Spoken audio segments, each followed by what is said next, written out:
हाय दोस्तों, नमस्कार। यह है बिहार टेक्निकल ट्रेनिंग सेंटर और हम बता रहे हैं एसी पीसीबी में लगने वाले एक कंपोनेंट है जिसका नाम होता है ट्रैक।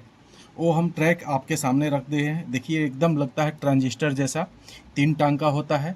इसमें इसका एक गेट होता है, दूसरा MT1 और तीसरा MT2 होता है। ये 3 में आपका जो गेट होता है वो फिक्स होता है, जबकि MT1 और MT2 इधर उधर कहीं भी हो सकता है। इसको चेक करने का तरीका मैं बता रहा हूँ। मल्टीमीटर को डायोड रेंज में सेलेक्ट कर सकते हैं। आप देख सकते हैं कि हमारा डायोड रेंज सेट है। अब हम इसको चेक करेंगे। आपको बता देते हैं कि इसमें गेट हमारा ये है।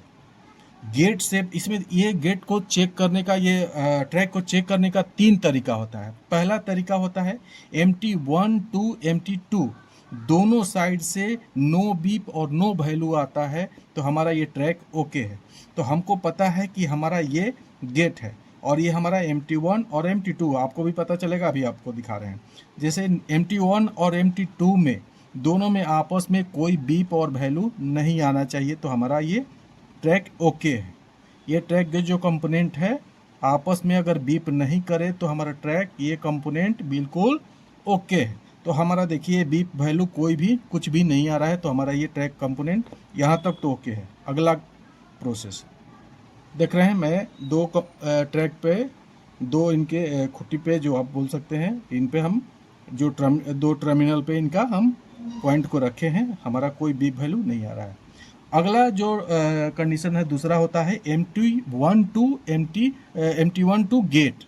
तो हमको पता है कि हमारा ये गेट है। MT1 और ये गेट दोनों आपस में बीप और वैल्यू बीप नहीं आनी चाहिए लेकिन वैल्यू आनी चाहिए। तो दोनों साइड से ये देखिए, दोनों साइड से हमारा वैल्यू, इधर से भी वैल्यू आ रहा है और हमारा इधर से भी वैल्यू आ रहा है। एक सेकेंड, हमारा ये वैल्यू इधर से भी आ रहा है और इधर से भी आ रहा है।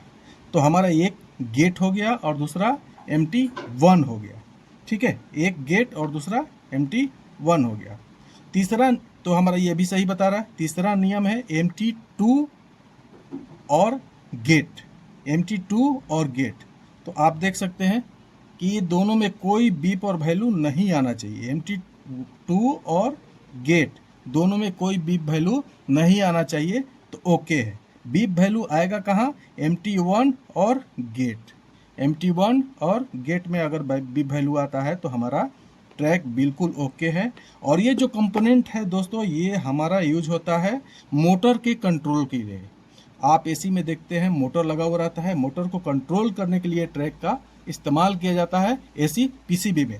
तो आप अगर एसी पीसीबी रिपेयर करना सीखना चाहते हैं तो हमारे Patna Bihar technical training centre में आ जाइए। और दुर्गा पूजा के बाद से नया बैच हमारा स्टार्ट होने वाला है, आप उसमें अपना एडमिशन लेके ज्वाइनिंग कर सकते हैं। Thank you.